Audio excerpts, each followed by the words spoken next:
네, 문재인 대통령과 아세안 국가 정상들이 평화와 번영, 동반자 관계를 위한 한 아세안 공동 비전과 의장 성명을 잇따라 채택했습니다. 네, 이번 한 아세안 특별 정상회의의 의미와 그 성과에 대해서 정해문 전 태국 대사와 이야기 나눠보겠습니다. 어서 오십시오. 네, 안녕하십니까?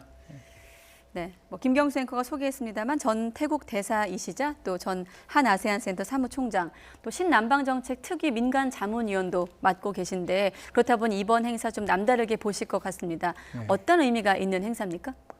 이번 행사는 그 한아시안 대화관계 그 30주년을 이제 기념하기 위해서 이제 개최가 되고 있고요. 예. 기본적으로 지난 30년 동안 한아시안 관계가 어떻게 발전해 왔는지 그걸 한번 평가를 해보고 다음 30년을 이를 어떻게 설계를 할 것인지 그 비전을 그 논의하는 그런 자리였습니다. 근데 과거 정상회의와 좀 다른 점이 있다면 이번에 그 부대 행사를 한 50개 정도 이렇게 별도로 그 조직을 했는데 그 중에 문화 행사가 다수 포함되어 있습니다. 네. 그래서 일반 시민들이 다수 참여를 해서 그 또 행사를 즐김으로써 상당히 축제 분위기를 그 연출을 하고 있다 하는 그런 점이 좀 과거와 좀 차이가 있어 보입니다. 어제 만찬 같은 경우도 이례적으로 또 공개를 해서 국민과 함께하는 점을 강조하기도 했었죠. 예, 그렇습니다. 네. 그 이번에 조금 전에 말씀해 주신 것처럼 문화 행사가 많았다는 점 이런 걸 볼 때 아세안과 뭐 경제 협력뿐만 아니라 문화 교류, 인적 교류 이런 것도 더 늘리겠다는 이런 앞으로 구상으로 봐도 될까요? 네, 그렇습니다. 지금 작년에 한국 아시안 간 인적 교류가 한 1,100만 되는데 내년까지 그걸 한 1,500만으로 높이겠다는 그 목표를 가지고 있습니다. 그리고 이번에 부산에서 한아시안 그 문화혁신 포럼이 개최가 되었는데 거기에서 핵심 키워드는 이 단순한 문화 교류뿐만 아니고 이 문화 콘텐츠 이 교류를 함으로써 앞으로 그 미래의 어떤 이 혁신 성장에 기여를 해야 된다. 예. 하는 그런 점이 아주 이 키워드로 이렇게 제시가 되었습니다. 네. 네. 태국 대사로 계셨기 때문에 누구보다 현지에서의 우리나라에 대한 이미지라고 해야 될까요? 그런데 예. 좀 민감하실 거라고 생각이 드는데 아세안 국가들에게 있어서 한국, 대한민국 또 우리 정부의 신남방 정책은 어떻게 좀 다가가고 있나요? 그 아시안 국가들은 이제 한국을 선망의 대상으로 보고 있습니다. 그 한국이 이 짧은 시일 내에 경제적인 발전을 이뤘는데 그 비결이 뭐냐? 한국이 이 짧은 시간 내에 어떻게 글로벌 기업을 이렇게 일궈냈는지 그런 걸 한국으로부터 좀 배우고 싶어 하고요. 특히 우리 신남방 정책이 그 아시안 공동체를 이 통합을 심화하고 더 발전시켜 나가는데 큰 도움이 될 것이다. 그런 면에서 신남방 정책에 대한 기대가 굉장히 크다. 그렇게 보시면 될 것 같습니다. 예.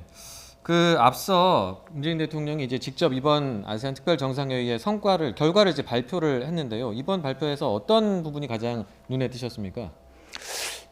제가 보기에는 이 아시안이 이제 한반도의 그 어떤 이 평화 프로세스, 이 북한의 이 비핵화와 한반도의 어떤 이 영속적인 평화 정착을 위해서 나름대로 기여할 분야가 있다. 예. 그래서 일종의 그 아시안의 어떤 자신감이랄까 그런 내용이 포함이 되어 있는데요.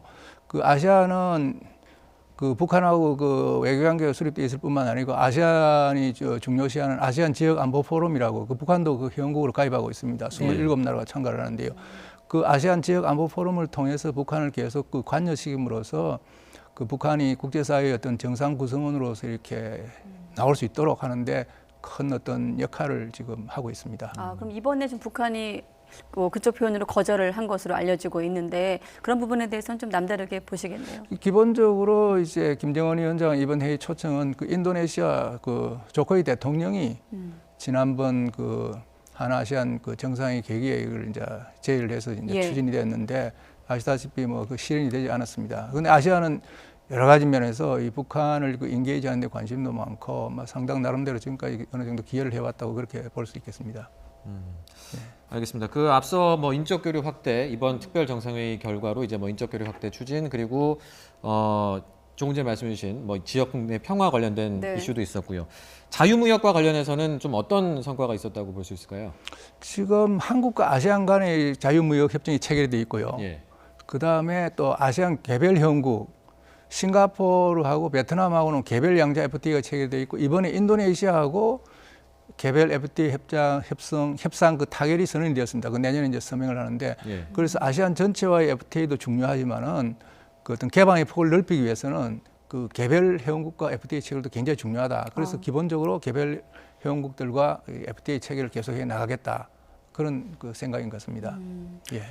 아세안 국가가 10개의 나라잖아요. 특히 예. 우리가 주목해야 될 국가는 어떤 나라가 있습니까? 뭐 아시안 국가 다 중요한데 이제 경제적인 관점에서 볼 때는 역시 그 이제 베트남, 뭐 인도네시아, 태국 이런 나라들이 굉장히 또 중요할 것 같고 예. 각각 그 회원국 나름대로 그 경쟁력을 가지고 있습니다. 싱가포르 같은 데는 여러 가지 어떤 이 제도 성한 능력이라든지 또 새로운 그 아이디어를 끄집어내는 능력이라든지 이런 게 굉장히 뛰어나 있고요. 하나하나 그렇게 뭐 덜 중요하다고 볼 수는 없고 다 나름대로 어떤 특정 분야에서 경쟁력을 갖고 있기 때문에 우리가 다 이걸 중시를 해서 잘 갖고 나가야 되겠다.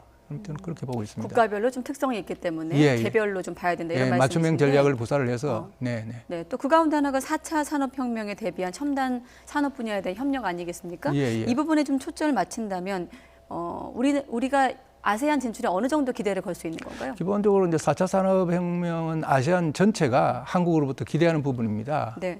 이 4차 산업혁명 그 시대 도래에 대비해서 어떻게 준비를 해 나가야 될 것이냐. 그런 점에서 그 ICT 강국인 한국이 도움을 줄 수 있는 영역이 많다. 이번에 그 아시안 한국 간 협의된 내용 중에 그 아시안 스마트 시티 그 사업이라고 있습니다. 예. 네. 기본적으로 아시안 스마트 시티는 이 ICT 기술을 결합을 해야 그 성공을 할 수 있는데 그 한국하고 그 아시안 간에 이번에 그 아시안 스마트 시티 뭐 장관회의도 열었고 또 부산에서 그 착공식도 했고 오늘 또 스마트 시티 이제 페어까지 하는데 굉장히 비중을 두고 있기 때문에 예. 앞으로 이 ICT 분야에서 한국 아시안 간의 협력이 굉장히 깊어질 것이다. 저는 그렇게 내다보고 있습니다. 예. 일단 이제 한국 아세안 특별 정상회의 일정은 마무리가 됐고 이제 내일은 한국 메콩 정상회의가 열린다고 하는데 이게 메콩강 유역의 5개 국가를 와 함께 이제 네. 정상회의를 하는 건데 왜 이 나라들에만 집중을 하는 건지 이유가 뭔지 좀 설명해 주십시오. 그 메콩 국가들이 굉장히 중요하고 그 다음에 또 미래의 어떤 그 잠재력 여기에 굉장히 그 주목을 하는 것 같은데요. 아시안 중에서도 소지역인 이 5나라가 연평균 지난 1990년대부터 한 7% 정도 성장을 하고 있습니다. 예. 그리고 지정학적으로 굉장히 중요한 위치에 있어서 중국과 그 인도와 국경을 접하고 있습니다. 그래서 전 세계 주요 국가들이 여기에 이제 주목을 하고 있는데 네. 또 그런 면에서 우리가 여기 이제 투자를 할 가치가 있다. 이 지역을 새롭게 볼 가치가 있다. 또 이 지역은 아시안 공동체를 완성시키는 데 어떤 길목을 차지하고 있다. 그런 면에서 굉장히 중요하다고 보시면 될 것 네. 같습니다. 특히나 이제 그 메콩 국가에도 해당합니다마는 문재인 대통령이 태국 같은 경우는 신남방 정책의 가장 중요한 협력 파트너로 꼽고 있거든요. 예, 뭐 예. 이번 그 아세안의 의장 국가이기도 하지만 왜 예. 태국을 좀 꼽았는지 그것도 부연 설명 좀 해주시죠. 우리 신남방 정책이 꽃피울 수 있는 지역이 아시안 중에서도 저는 메콩 지역이라고 볼 수 있습니다. 좀 이제 개발 격차가 좀 나는 지역이죠. 예. 그래서 이 메콩 지역에서 우리의 노력이 아주 중요한 어떤 성과를 낼 수 있다. 특히 우리 한류와 한글이 또 세계로 진출하는데 길목 역할을 하고 있다. 그리고 메콩 지역은 또한 이 수자원이라든지 생물 다양성 분야라든지 물류라든지 뭐 보건 의료라든지 이런 분야에서 우리가 할 일이 굉장히 많은 지역이다. 그런 면에서 다른 선발 아시안 6개국하고는 좀 차이가 있는 지역이다. 그렇게 보시면 될 것 같습니다. 예. 이번 이제 한 아세안 특별 정상회의도 그렇고 이제 내일 이제 한 메콩 회의가 남아 있습니다만 앞으로 좀 어떤 부분에 좀 더 뭐 주목을 해야 될지 그리고 또 우리 정부가 뭐 중점적으로 이렇게 좀 더 노력해야 될 부분이라든지 이런 부분이 있을까요? 이제 역시 이제 개발 격차 이런 분야들이 있는데 네. 아세안이 완전한 공동체로 거듭나기 위해서는 메콩강 연안 이 4개국과 6개 선발 아시안 회원국들 간의 개발 격차를 어느 정도 좀 줄여야 됩니다. 그래서 이 신남방 정책이 이제 거기에 지금 초점을 맞추고 있기 때문에 예. 아시안이 이제 신남방 정책을 아주 중시하는 이유의 하나도 되겠습니다만 어떤 개발 격차 해소하는 우리가 좀 초점을 좀 맞추고 디지털 격차를 해소하고 그래서 지금 여러 가지 스마트 시티라는 이런 것도 궁극적으로 따져보면 이 개발 격차를 해소하는 데 상당히 기여를 할 수가 있다. 그렇게 보시면 되고 또 이 메콩 국가들이 중요한 이유가 이제 체제 전환을 성공적으로 한 경험이 있습니다. 베트남을 비롯해서 개혁 네. 개방. 그래서 언젠가는 북한이 비핵화 결단을 내리고 개혁 개방으로 나올 때에 이 메콩 국가들의 경험이 굉장히 원용이 될 수 있다. 그렇게 보시면 될 것 같습니다. 네. 사실 뭐 베트남, 태국, 미얀마, 라오스 이게 국민들 뭐 저 같은 일반인들 입장에선 여행지로 좀 많이 알고 있는 나라이기도 합니다만은 이번에 보니까 인구가 6억 명이 넘는 거대한 단일 시장이라고 하더라고요. 끝으로 경제적인 급성장을 했다고 하는데 왜 아세안 시장이 중국 이후로 2번째로 꼽히는지 어떤 경제적 규모로 끝으로 설명해 주시고 마치겠습니다. 예. 아세안은 여전히 지금 역동적 그 성장을 보이고 있고, 그다음 인구의 그 평균 연령이 30대입니다. 그리고 이 단일 생산 기지, 단일 소비 시장으로 지금 거듭나고 있기 때문에 네. 앞으로 상당 기간 그 어떤 우리가 이 경제 협력이라든지 외교의 어떤 다변화의 대상으로서 아세안을 가꿔야 되겠다. 예. 그런 면에서 그 우리 국민들이 이 아세안에 대해서 지금보다도 더 많은 이렇게 관심을 가져주고, 네. 그 다음에 그 아세안 관련 이 활동에 더 적극적으로 좀 참여를 해주시면 좋겠습니다. 아, 예. 끝으로 한 가지 또 추가 질문 드리면 지금 앞서 그 부대 행사가 많은 점을 좀 꼽으셨는데 예. 반대로 좀 아쉬운 점은 없으셨어요? 이번 정권 들어 사실 가장 큰 국제 행사로 꼽히고 있는데. 뭐 전반적으로 제가 이틀 부산에 있다가 어젯밤에 예. 올라왔는데 네.